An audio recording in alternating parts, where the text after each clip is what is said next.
เจ้าอาวาสวัดวังสิงห์คำตำบลป่าแดดอำเภอเมืองเชียงใหม่จังหวัดเชียงใหม่มีอายุวัฒนมงคลวันศุกร์ที่ 21 สิงหาคม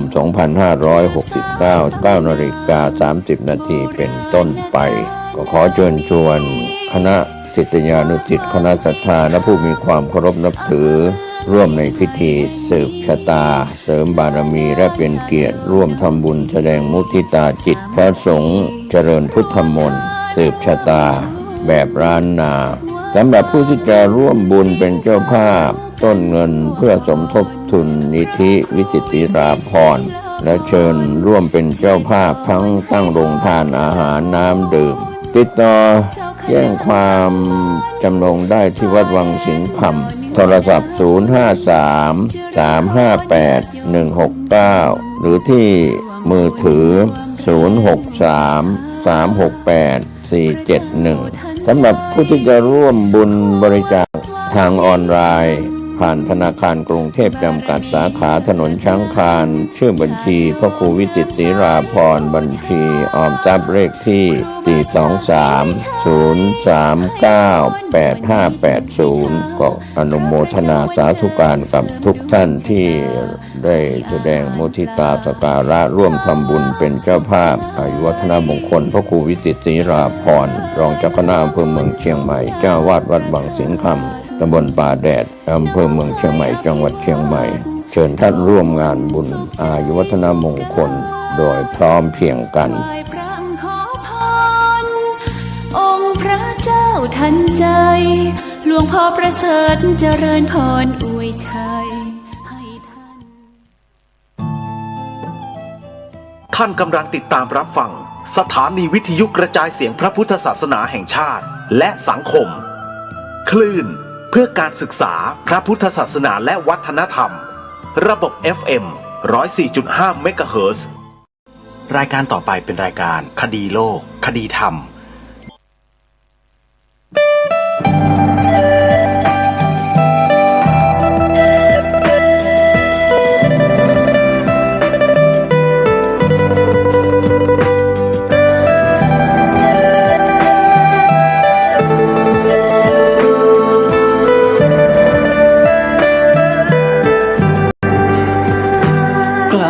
คิด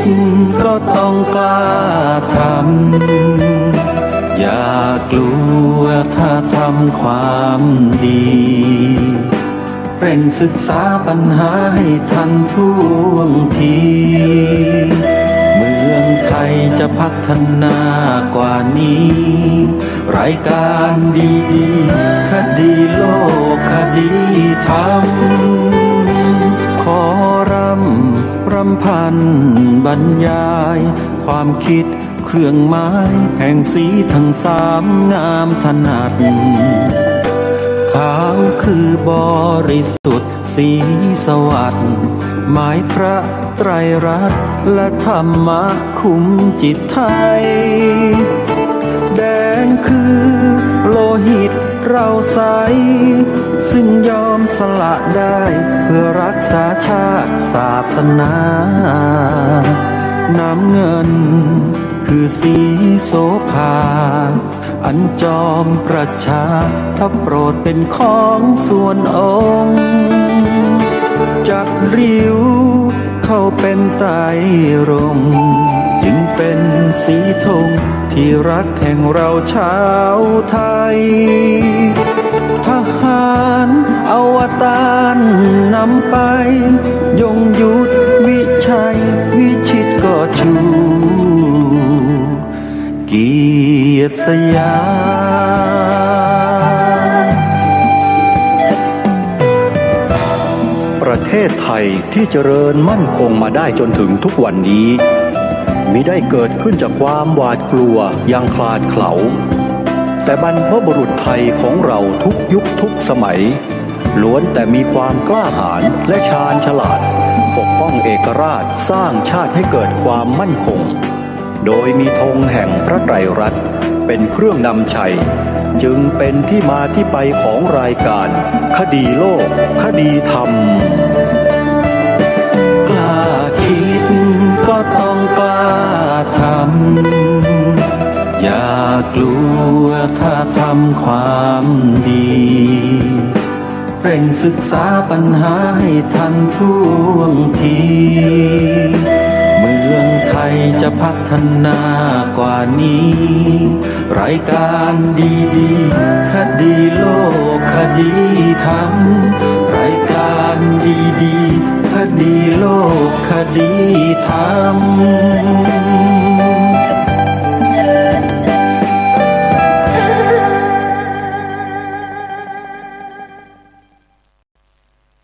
ขอกราบถวายความนอบน้อมแด่พระรัตนตรัยถวายความเคารพพระมหาเถระพระเถรานุเถระทุกท่านขอเจริญสุขญาติโยมสาธุชนที่กำลังติดตามรับฟังรายการจากสถานีวิทยุแห่งนี้ทุกท่านขอนำท่านผู้ฟังเข้าสู่รายการคดีโลกคดีธรรมพบกันในวันนี้วันขึ้น6 ค่ำเดือน8เดือน9ขออภัยวันนี้ตรงกับวันพุธที่19สิงหาคมพระพุทธศักราช2569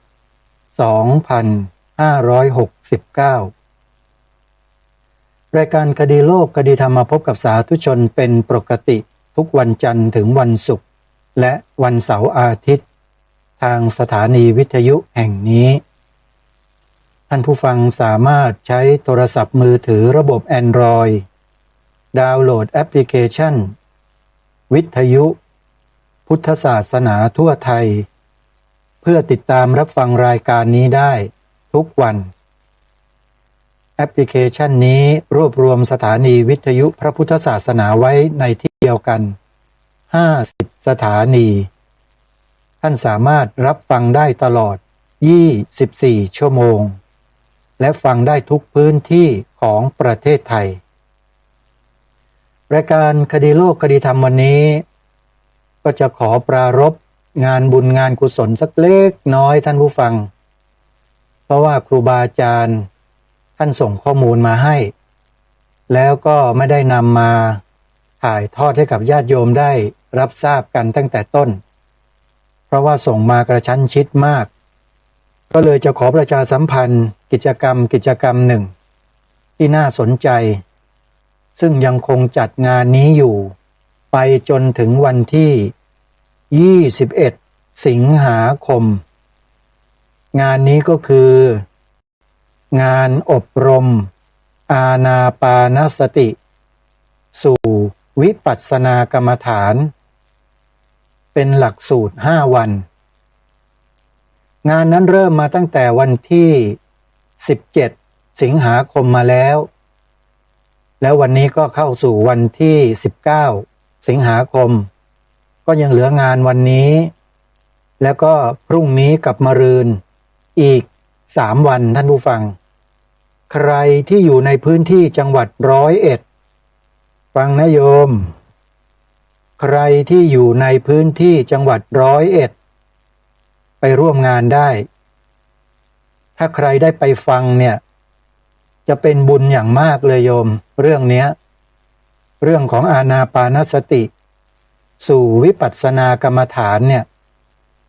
หาฟังยากนะขอบอกและโดยเฉพาะวิทยากรที่บรรยายรูปนี้ขอบอกได้เลยว่าถ้าใครได้ฟังแล้วจะมีความเข้าใจในขณะฟังนั้นแน่นอนพระอาจารย์รูปนี้ก็คือท่านพระครูบูรพาธรรมบัณฑิตหรือท่านพระอาจารย์แอนถ้าจำชื่อเล่นท่านไม่ผิดนะถ้าผิดก็กราบขออภัยท่านด้วยและอีกรูปหนึ่งก็คือพระอนุสิทธิ์สิริปุญโญงานนี้เขาจัดขึ้นที่วัดพระธาตุสันติวันตำบลบึงพระอำเภอเมืองจังหวัดพิษณุโลกใครที่สนใจโยมอยู่จังหวัด101 จะไปพิษณุโลกก็ได้นะโยมนะ ที่บอกว่าชาวจังหวัด101เนี่ยก็หมายความว่าครูบาอาจารย์ในจังหวัด101ท่านเป็นผู้บรรยายก็คือท่านอาจารย์พระครูบูรพาธรรมบัณฑิตเจ้าอาวาสวัดหนองโมงบูรพารามตำบลรอบเมืองอำเภอหนองพอกจังหวัด101ท่านไปบรรยายเรื่องนี้เนี่ยที่วัดพระธาตุสันติวันอยู่อำเภอเมืองจังหวัดพิษณุโลกวัดนี้งานเริ่มมาตั้งแต่วันที่17สิงหาคมแล้วก็จะไปสิ้นสุดลงวันสุดท้าย21สิงหาคมรวม5วันนับจากวันนี้ไปก็เหลืองานอีก3วันญาติโยมใครสนใจก็ไปติดตามผลงานชิ้นนี้ของท่านอาจารย์พระครูบูรพาธรรมบัณฑิตได้ส่วนจะมีถ่ายทอดทางโซเชียลช่องไหนนั้นข้อมูลตรงนี้ก็ไม่ได้แจ้งมาด้วยนะโยมอาตมาก็ไม่สามารถที่จะบอกญาติโยมได้ก็ลองพิมพ์ชื่อวัดหนองโมงบูรพารามหรือวัดพระธาตุสันติวันดูนะใน Facebook ใน YouTube หรือใน TikTok ก็แล้วแต่ลองดูเผื่อว่าจะได้ข้อมูลนะแล้วก็จะได้ติดตามรับชมรับฟังกันอีกกิจกรรมหนึ่งที่ขอเชิญชวนญาติโยมสาธุชนร่วมบุญหลังจากออกพรรษาไปแล้วนั่นก็คืองานบุญกฐินญาติโยมอยู่ใกล้วัดใดโยมทำบุญกฐินที่วัดนั้นก่อนส่วนวัดที่ญาติโยมตั้งใจจะทำที่อยู่ต่างจังหวัดเนี่ยให้เป็นอันดับที่2นะโยมนะอาตมาภาพจะเป็นคนอย่างเงี้ยคือจะให้ญาติโยมทำบุญที่วัดของโยมก่อนตามกำลังเลยส่วนเราจะตั้งใจจะทำกับวัดอื่นยังไงเนี่ยนั่นค่อยว่ากันแต่อย่าทิ้งวัดบ้านเกิดของตัวเองนะโยมนะช่วยกันเถอะนะแล้วอาตมาก็จะแนะนำให้ญาติโยมทำบุญ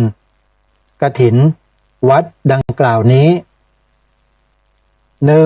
1. วัดหนองกายอำเภอแม่แตงจังหวัดเชียงใหม่ถวายผ้ากฐินในวันที่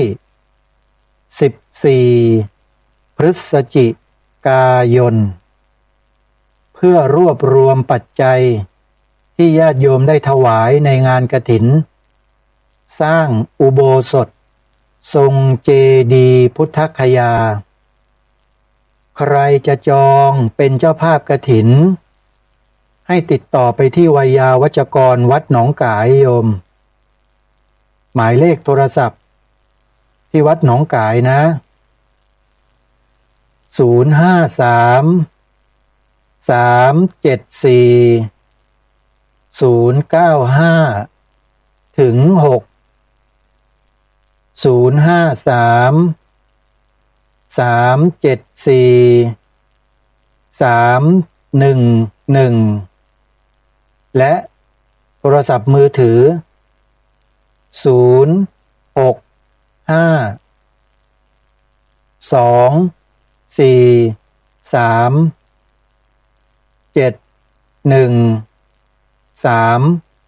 7136ร่วมบุญกฐินวัดหนองกายสร้างอุโบสถทรงเจดีย์พุทธคยา14พฤศจิกายนญาติโยมอีกวัดหนึ่งก็คือวัดฝายหินอำเภอเมืองเชียงใหม่ยังไม่ได้กำหนดวันวัดปากทางเจริญอำเภอดอยหล่อจังหวัดเชียงใหม่ยังไม่ทราบวันวัดป่าจริยธรรมอำเภอนาด้วงจังหวัดเลยทราบวันแล้ววัดป่าจริยธรรมนั้นถวายผ้ากฐินหลังออกพรรษา1 วันทุ ปีจะกำหนดวันนี้โยม หลัง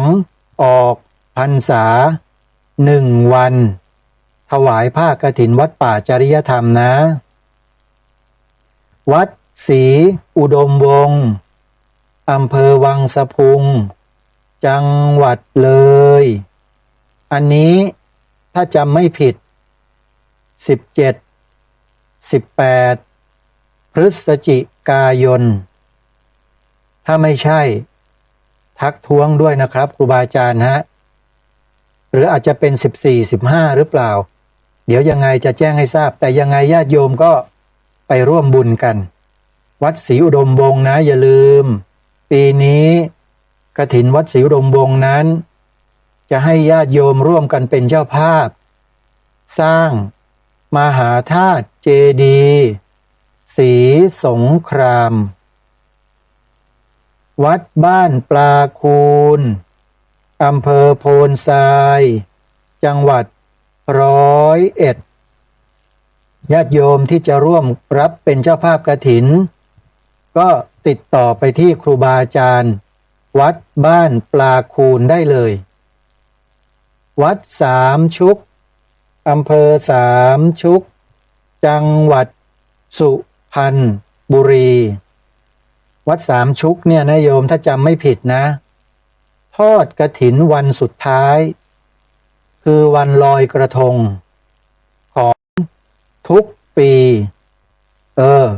ญาติโยมชาวสุพรรณบุรีนะที่เราได้รับความรู้ต่างๆจากการฟังรายการธรรมะสถานีวิทยุวัดสามชุกนะโยม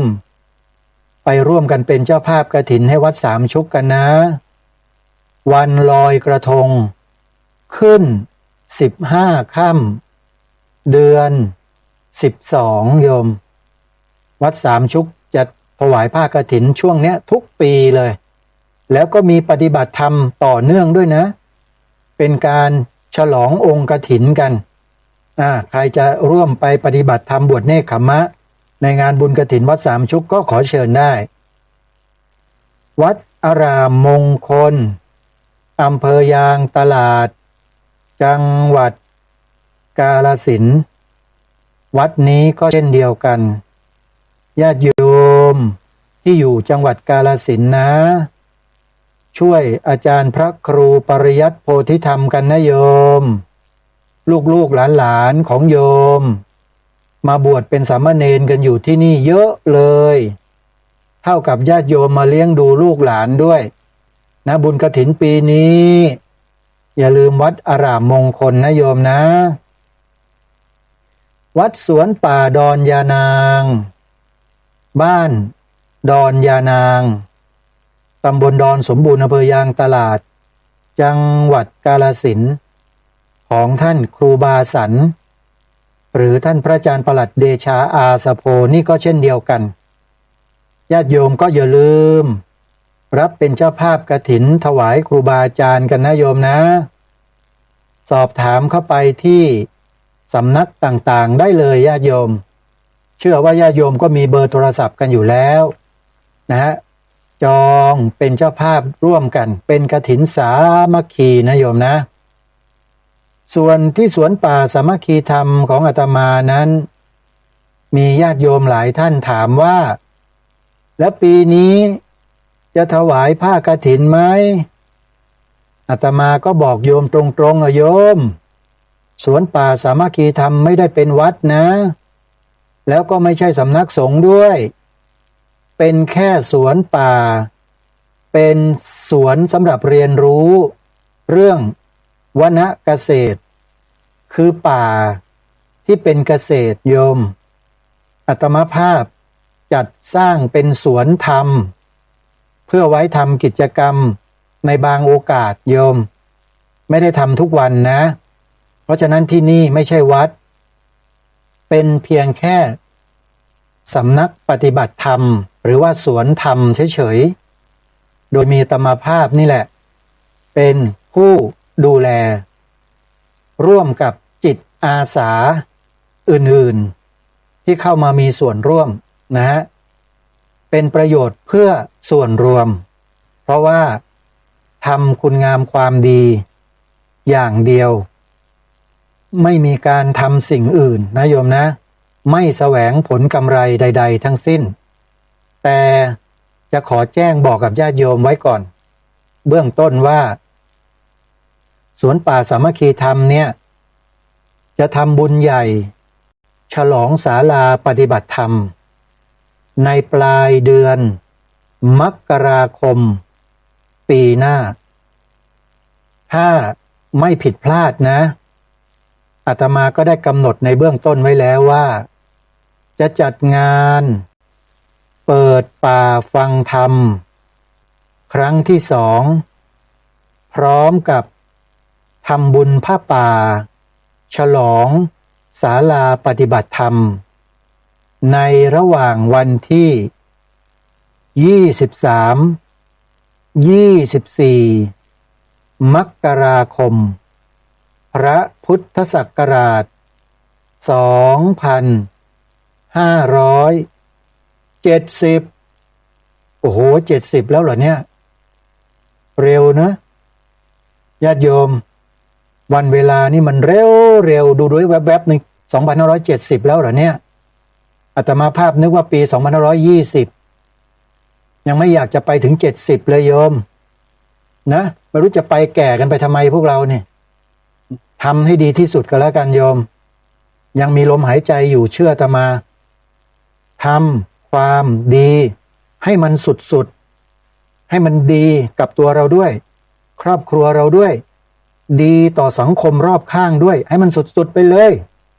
ทำความดีโยมเชื่ออาตมาเชื่อพระพุทธเจ้าสัพพปาปัสสะอาการนังกุสลสูปะสัมปทาสจิตตะปริโยทะปนังเอตังพุทธานาสาสนังนี่คือคำสอนของพระพุทธเจ้าเว้นการกระทำบาปด้วยกายวาจาใจทั้งปวงทำความดีทำกุศลให้ถึงพร้อมทั้งปวงทำจิตให้ขาวรอบให้สะอาดด้วยสมาธิและปัญญาเมื่อครั้งที่แล้วอาตมาถามโยมยังไม่ได้ตอบเลยใช่ไหมคนเราจะบริสุทธิ์ได้เนี่ยด้วยอะไรโยมให้เลือก3ข้อโยมตอบกันได้ยังคนเรามนุษย์เราจะบริสุทธิ์ได้ด้วยศีลหรือสมาธิหรือปัญญาอยู่ในไตรสิกขา3ข้อนี่แหละพระพุทธเจ้าตรัสยืนยันไว้ด้วยโยมลองไปหาคำตอบดูนะมนุษย์เราหรือคนเราจะบริสุทธิ์ได้ด้วยอะไรเป็นการบ้านต่อไปนะแล้วเดี๋ยวจะมาเฉลยในภายหลังเอาละนี่ก็คืองานบุญที่แจ้งบอกกับญาติโยมไปใครสะดวกที่ไหนอย่างไรก็ร่วมบุญกันนะโยมนะแต่ยังไงก็อย่าลืมสวนป่าสามัคคีธรรมเด้อโยมอาตมาไม่ได้จัดกิจกรรมบ่อยๆนะนานปีมีครั้งบางทีก็ข้ามไป2 ปี3 ปีจัดครั้งหนึ่งนู้นนะโยมและอย่างนี้โยมจะไม่ไปได้ยังไงใช่ไหมกำหนดไว้ในเบื้องต้น23-24 มกราคมปีพระพุทธศักราช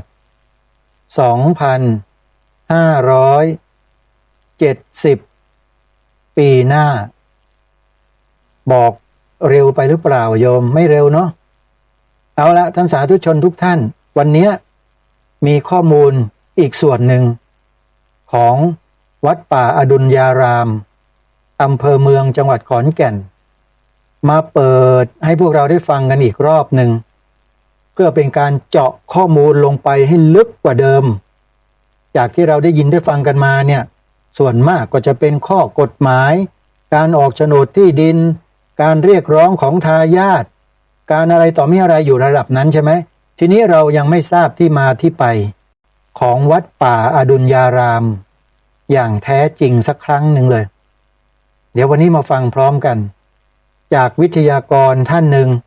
ที่เคยนำมาเปิดในรายการแล้ววันนี้จะนำมาอีกครั้งหนึ่งในฐานะที่ท่านพูดแล้วมีหลัก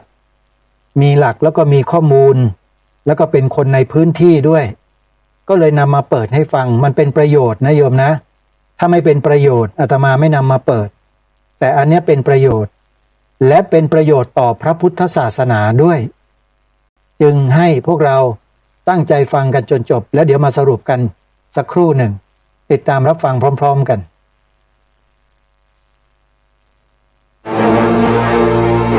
เพราะถ้าพูดออกไปแล้วเนี่ยมันก็เหมือนกับมีกระบวนการสมคบกันในการออกโฉนดที่ดินให้กับวัดให้กับนายเฮียงพิมพ์ศรีแล้วนายเฮียงพิมพ์ศรีไปมอบให้กับวัดเนี่ยมันน่าจะเป็นการออกโฉนดที่ดินโดยไม่ชอบถ้าจะเอากระดุมเม็ดแรกมาว่ากันกระดุมเม็ดแรกของที่ดินตรงนี้อยู่ที่ไหนครับกระดุมเม็ดแรกตรงนี้เกิดขึ้นในยุคตั้งแต่ปี 2470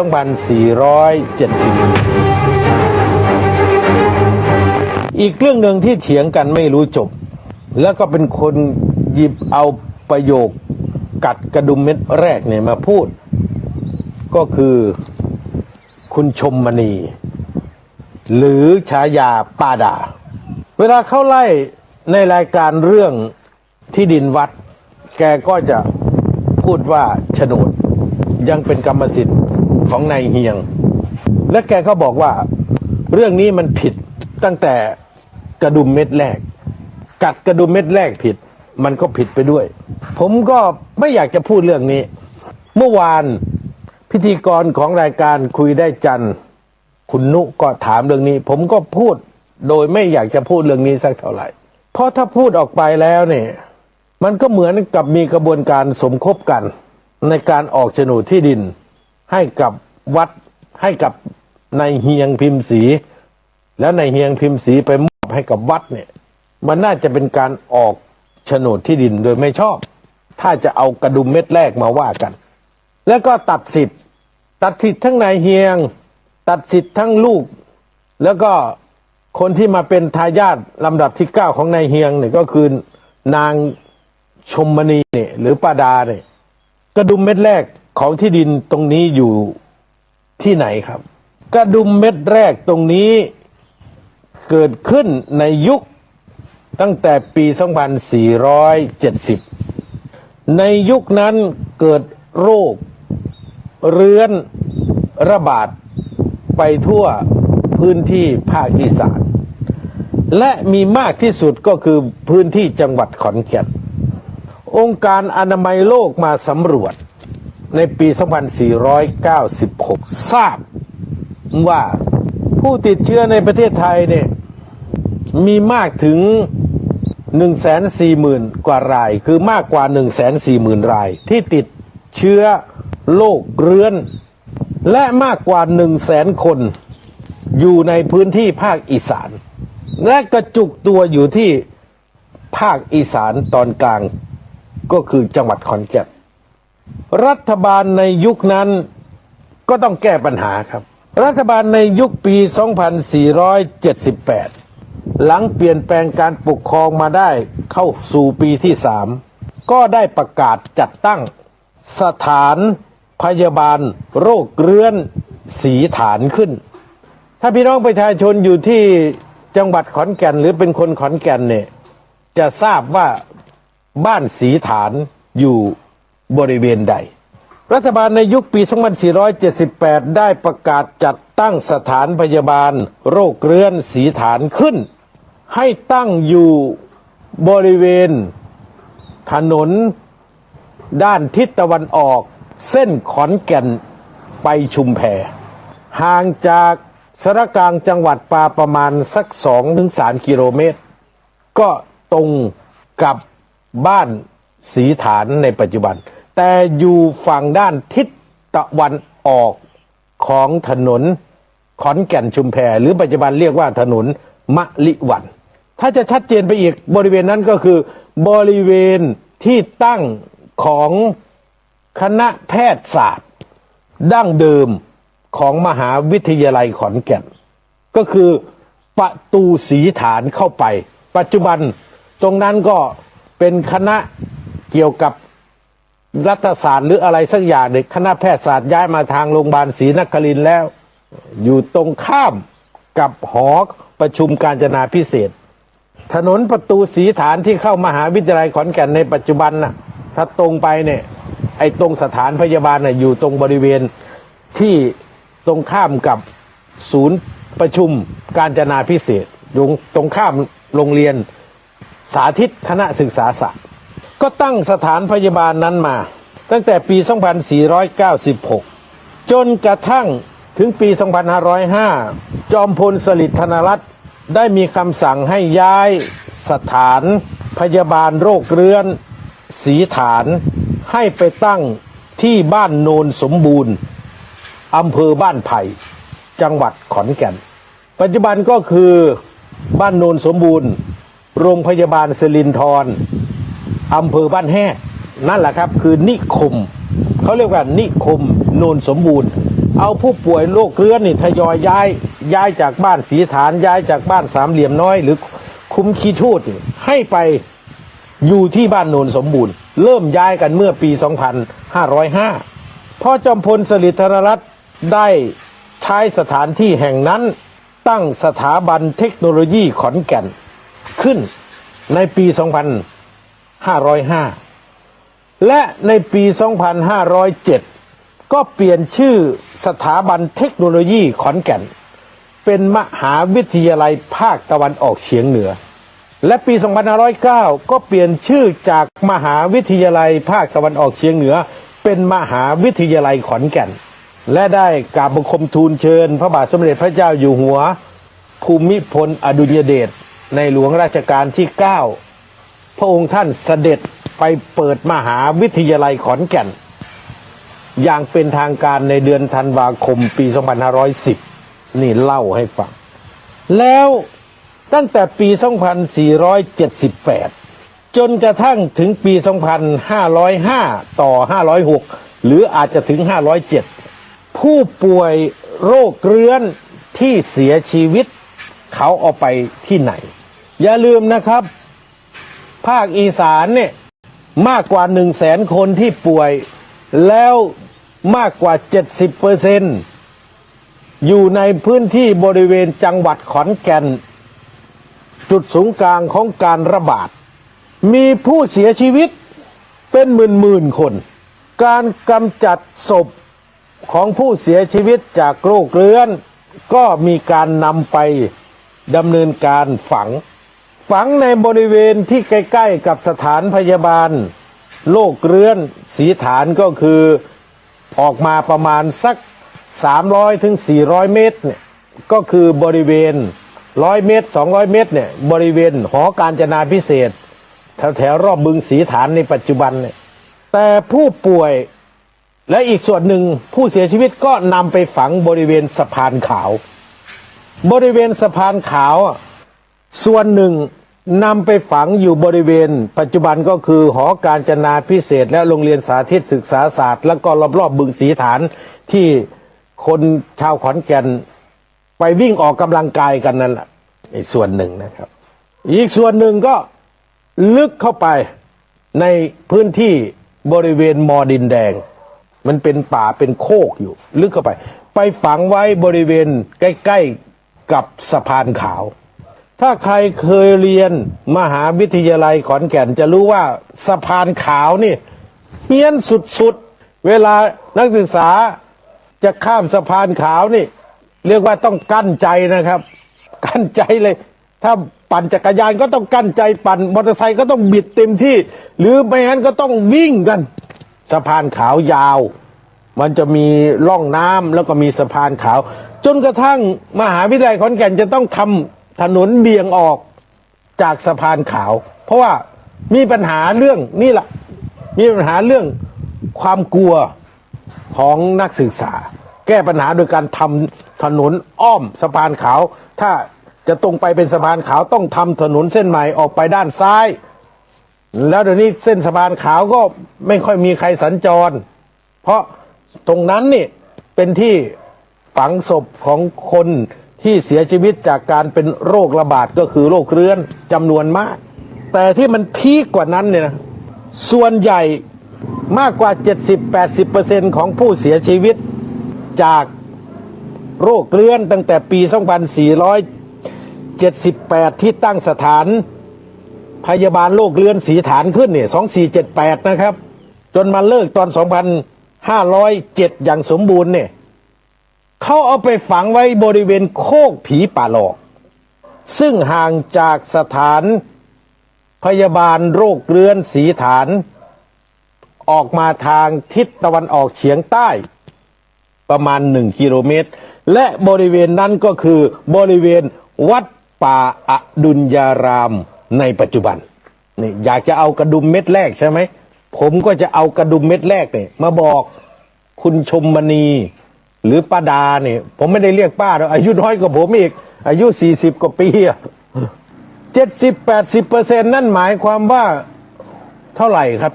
70-80%ผู้ป่วยที่เป็นคนขอนแก่นอยู่ในขอนแก่นก็มาอยู่รักษาตรงนั้นเนี่ย7-8 หมื่นคนน่ะ80,000 คน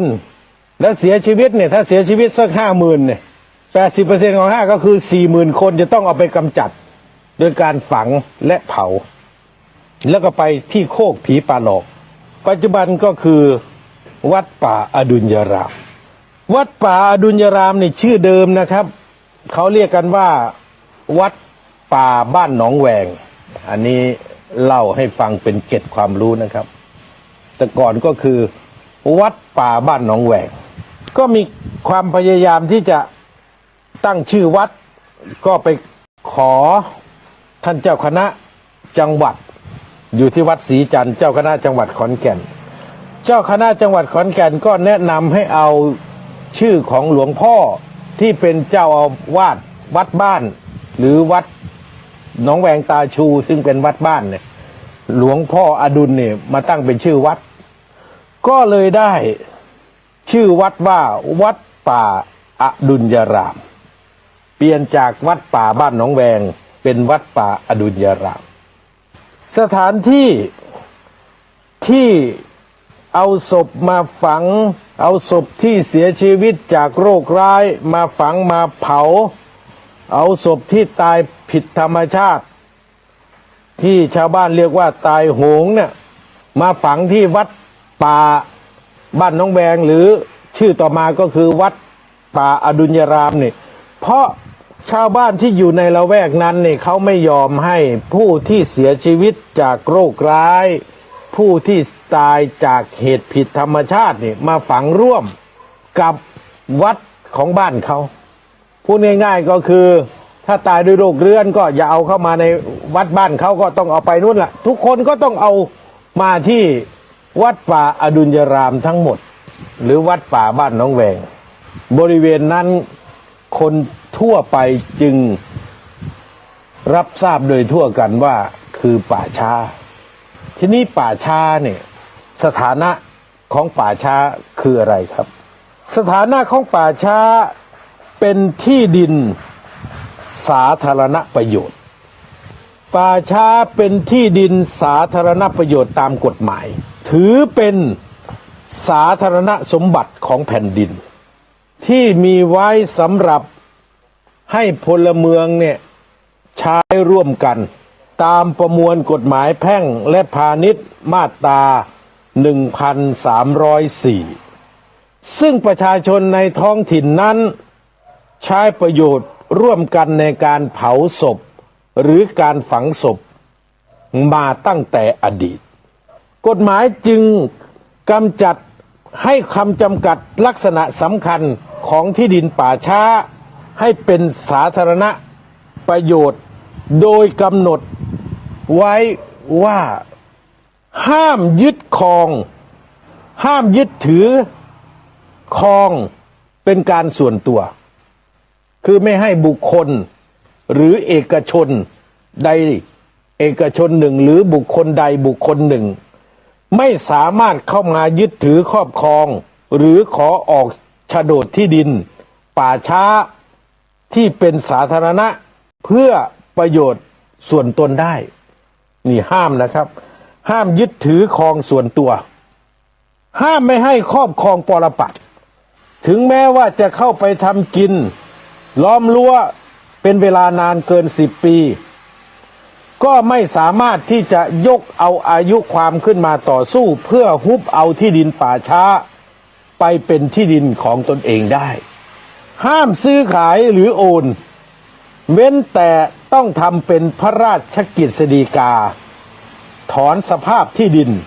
เพื่อเปลี่ยนไปใช้ประโยชน์อย่างอื่นของรัฐและให้คงสภาพการเป็นป่าช้าตลอดไปแม้ปัจจุบันป่าช้าแห่งนั้นจะเลิกใช้ไม่มีใครนำศพไปเผาหรือนำศพไปฝังแล้วก็ตามกฎหมายก็ยังคงให้มีสภาพเป็นที่สาธารณประโยชน์อยู่เช่นเดิมจนกว่าจะออกพระราชกฤษฎีกาถอนสภาพที่ดินป่าช้าที่ดินสาธารณประโยชน์ตามขั้นตอนทางกฎหมายโดยมอบให้ผู้ที่ต้องดูแลพื้นที่นั้นก็คือนายอำเภอและองค์กรปกครองส่วนท้องถิ่น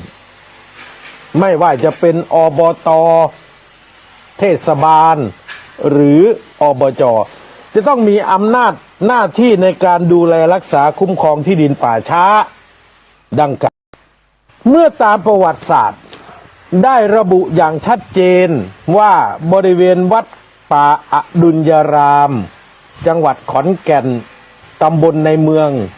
อำเภอเมืองจังหวัดขอนแก่นนั้นสภาพในอดีตตั้งแต่ปี 2478 จนถึงปี 2000 จนถึงปัจจุบันเนี่ยมีการนำศพมาเผานำศพมาฝังอย่างต่อเนื่องเป็นที่ทราบกันในสังคมมันจึงกลายสภาพเป็นที่สาธารณประโยชน์เป็นป่าช้าไปโดยพฤตินัยคำถามที่อยากจะตอบกระดุมเม็ดแรกของคุณชมมณีป้าดาเนี่ยที่ถามหาแต่กระดุมเม็ดแรกกระดุมเม็ดแรกแผ่นดินพื้นดินนี้คือป่าช้า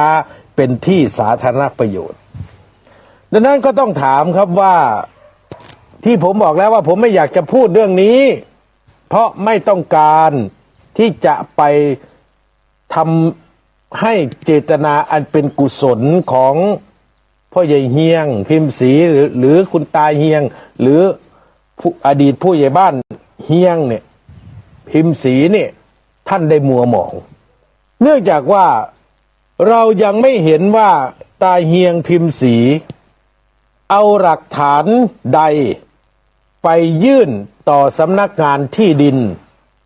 จังหวัดขอนแก่นเพื่อให้ออกโฉนดที่ดินเลขที่61945เนื้อที่21ไร่ที่ออกมาเป็นโฉนดเมื่อปี2533ใช้หลักฐานอะไร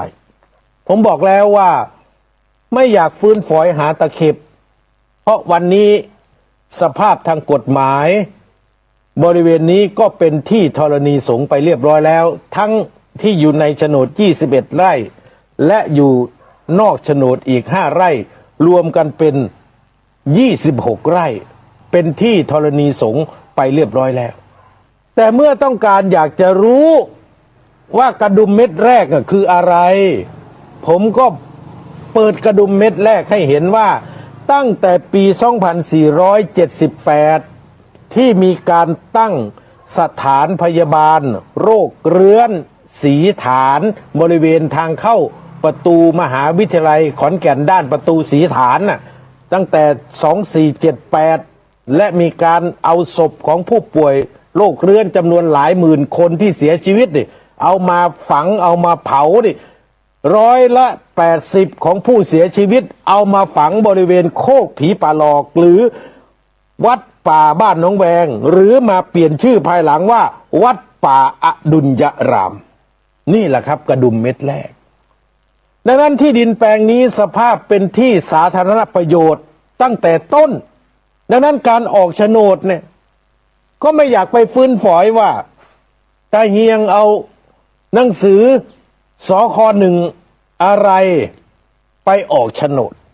เนื่องจากเป็นที่ทราบกันโดยทั่วกัน พี่น้องแถวบ้านสีฐานบ้านสามเหลี่ยมบ้านหนองแวงไพบูลย์บ้านหนองแวงตาชูบ้านหนองแวงหรือแม้กระทั่งประชาคมในมขแถวบ้านพักพยาบาลที่ติดใกล้ๆกับวัดเนี่ยทุกคนรู้ว่าในที่ดิน20 กว่าไร่ของวัดเนี่ยไม่มีประชาชนเข้าไปทำประโยชน์ใดๆมีแต่พระบวชแล้วก็จำพรรษาแล้วก็ย้ายวัดหรือศึกมีแต่คนเอาศพไปเผามีแต่คนเอาศพไปฝังโดยเฉพาะอย่างยิ่งครอบครัวของคุณตาเฮียงเนี่ย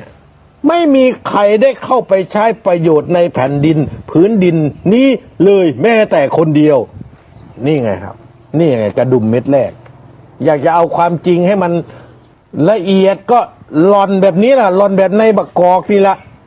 เพราะฉะนั้นถ้าจะไปสาวหาเรื่องนี้ค้นดูหลักฐานดิครับออกโฉนดที่ดินแปลงนี้ได้อย่างไรเจ้าหน้าที่ที่ดินที่ออกคือใครเอาหลักฐานอะไรนส3 กหรือสคแต่ต้องมาชี้แจงไม่ใช่ถือแต่โฉนดแผ่นเดียวแล้วแกว่งอยู่นั่นละแกว่งไปแกว่งมานี่กรรมสิทธิ์มันไม่สามารถที่ดินแปลงนี้เป็นที่ดินที่ไม่สามารถที่จะออกเอกสารสิทธิ์ได้ตั้งแต่ต้นอยู่แล้วเพราะมันต้องห้ามเพราะเป็นที่ดินสาธารณประโยชน์ป่าช้าเป็นที่ดินสาธารณประโยชน์เขาเขียนไว้เลยห้ามยึดถือครอบครองหรือขอออกโฉนดในที่ดินป่าช้าแม้แต่ครอบครองปรปักษ์เนี่ยก็ไม่สามารถที่จะยกอายุความขึ้นมาต่อสู้ได้เพราะเป็นที่ดินสาธารณประโยชน์ป่าช้านะครับแล้วอีกอย่างหนึ่งที่จะต้องตอบคุณชมมณีหรือป้าดาของสื่อมวลชนทั้งหลายที่บอกว่าวัดยังไม่เป็นวัดวัดเป็นวัดแล้วครับในพระราชบัญญัติคณะสงฆ์ปี 2505นี่ชมมณียังไม่เกิดหรอกนะมาตรา31บัญญัติไว้ว่าวัดมี2 อย่างวัดที่ได้รับพระราชทานวิสุงคามสีมาวงเล็บ1วงเล็บ2สำนักสงฆ์สำนักสงฆ์ก็เป็นวัดตามกฎหมายนะครับให้วัดมีฐานะเป็นนิติบุคคลเจ้าอาวาสเป็นผู้แทนของวัดในกิจการทั่วไปทีนี้ชมมณีหรือป้าดาก็บอกว่าวัดมีวิสุงคามสีมาหรือยัง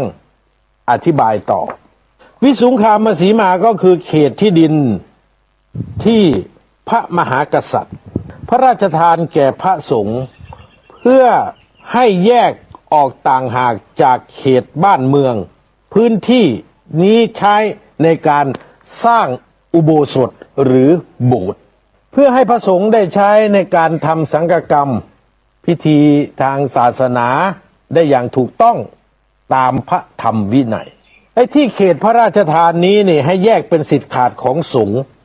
ให้หลุดพ้นจากกรรมสิทธิ์ของบ้านเมืองในทางกฎหมายแผ่นดินวัดที่ได้วิสุงคามสีมาเนี่ยมีทั้งวัดหลวงและวัดลาดและวัดที่ยังไม่ได้เพราะยังไม่ได้สร้างโบสถ์ยังไม่ได้ทำอุโบสถเมื่อทำอุโบสถทำโบสถ์แล้ววัดเขาก็จะแจ้งไปยังสำนักงานพระพุทธศาสนาเพื่อทำเรื่องทูลเกล้าเสนอ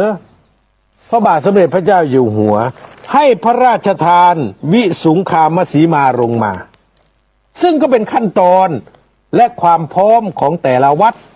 วัดที่ยังไม่มีการพระราชทานวิสุงคามสีมาก็คือยังไม่ได้พร้อมในการจะสร้างโบสถ์สร้างอุโบสถเนี่ยก็ให้มีสถานะเป็นวัดแต่ตามกฎหมายเรียกว่าสำนักสงฆ์ก็เป็นวัดเหมือนกันครับเป็นวัดเหมือนกันดังนั้นไอ้ที่มาบอกว่าวัดยังไม่เป็นวัดนั้นเนี่ยต้องยืนยันว่าสำคัญผิดเป็นการจงใจในการที่จะทำให้ประชาชนทั่วไปเนี่ยเข้าใจผิดในข้อเท็จจริงวัดยังเป็นวัดครับตามกฎหมายทุกประการเมื่อเป็นวัดตามกฎหมายที่ดินก็เป็นที่ดินวัดเป็นที่ธรณีสงฆ์ ที่ธรณีสงฆ์ในมาตรา 34 การโอนกรรมสิทธิ์ที่วัดที่ธรณีสงฆ์หรือสาธารณสมบัติกลางให้กระทำได้โดยแต่ออกพระราชบัญญัติเว้นแต่เป็นกรณีตามวรรค 2การโอนกรรมสิทธิ์ที่ดินวัดที่ธรณีสงฆ์หรือสาธารณสมบัติกลางให้แก่ส่วนราชการรัฐวิสาหกิจหรือหน่วยราชการของรัฐเมื่อมหาเถรสมาคมไม่ขัดข้องและได้รับค่าผาติกรรมจากส่วนราชการรัฐวิสาหกิจหรือหน่วยงานนั้นแล้วให้กระทำโดยพระราชกฤษฎีกาแยกพระราชกฤษฎีกาออกโดยใครครับออกโดยรัฐบาลสามารถออกพระราชกฤษฎีกาได้ส่วนพระราชบัญญัติล่ะออกโดยสภาผู้แทนราษฎรและวุฒิสภานั่นคือออกโดยรัฐสภาดังนั้นถ้าจะโอนกรรมสิทธิ์ที่ดินวัดป่าอดุลยารามให้กับเครือญาติของตาเฮียงนะครับโดยที่มีคุณชมณีในฐานะที่อ้างว่าเป็นหลานเนี่ยจะทำได้โดยวิธีการเดียวก็คือสภาผู้แทนราษฎรต้องตราเป็นพระราชบัญญัติโอนกรรมสิทธิ์ที่ดินวัดป่าอดุลยารามให้แก่ทายาทหรือผู้จัดการมรดกของตาเฮียงพิมพ์ศรีเมื่อสภาผู้แทนราษฎรตราเป็นพระราชบัญญัติผ่าน3 วาระแล้วก็ต้องส่งให้วุฒิสภาเห็นชอบอีกถ้าวุฒิสภาไม่เห็นชอบก็ต้องกลับมาที่สภาผู้แทนราษฎรเพื่อยืนยันอีกหรือว่าถ้าวุฒิสภาเห็นชอบก็ประกาศใช้ภายใน180 วันดังนั้นก็ต้องถามนะครับว่าสมาชิกสภาผู้แทนราษฎรสมาชิกวุฒิสภาชุดปัจจุบันเนี่ยจะออกพระราชบัญญัติโอนกรรมสิทธิ์ที่ดินวัดป่าอดุลยารามคืนแก่ทายาทของนายเฮียงพิมพ์ศรีหรือไม่ถ้าสภาผู้แทนราษฎรไม่ทำเพราะเป็นจุดเริ่มต้นเนี่ยก่อนจะไปวุฒิสภาก็จบครับไม่มีทางเป็นอย่างอื่นได้เพราะอาศัยการตราเป็นพระราชกฤษฎีกาไม่ได้เนื่องจากเป็นการโอนให้บุคคลไม่ได้เป็นการโอนที่ดินวัดที่ธรณีสงฆ์สาธารณสมบัติกลางให้แก่ส่วนราชการซึ่งเป็นอำนาจของรัฐบาลสามารถตราเป็นพระราชกฤษฎีกาได้ท่านสาธุชนผู้ฟังเหลืออีกไม่กี่นาทีก็จะจบแต่ว่าเวลาหมดลงซะแล้วเดี๋ยวยังไงพรุ่งนี้จะมาสรุปให้ฟังเกี่ยวกับเรื่องนี้เป็นการจบมหากาพย์อันยิ่งใหญ่ที่ผ่านมาเป็นระยะเวลาหลายปีวัดป่าอดุลยารามนะสรุปแล้วก็คือใครก็มาเรียกร้องให้กลับไปเป็นของทายาทไม่ได้ทั้งนั้นอย่างที่เราได้ฟังคุณไทยกรพลสุวรรณได้อธิบายมาตั้งแต่ต้นนี่แหละคือสิ่งที่เขาถามหาว่ากระดุมเม็ดแรกคืออะไรคำตอบชัดเจนนะคือป่าช้าโยมขอความสุขสวัสดีจะมีแด่ท่านผู้ฟังทุกท่านทุกคนเทินขอเจริญพรที่จบไปแล้วนั้นเป็นรายการคดีโลกคดีธรรมดำเนินรายการโดยพระครูประหลัดณรงค์ฤทธิ์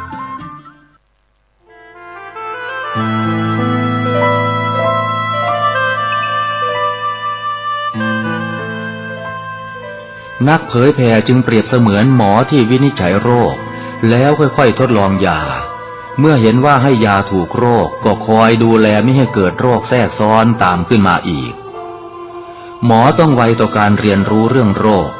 และวิธีรักษาโรคฉันใดพระสงฆ์ซึ่งเป็นเสมือนจิตแพทย์ของสังคมก็ไวต่อการเปลี่ยนแปลงของโลกและวิธีบำบัดโรคที่มากับโลกฉันนั้น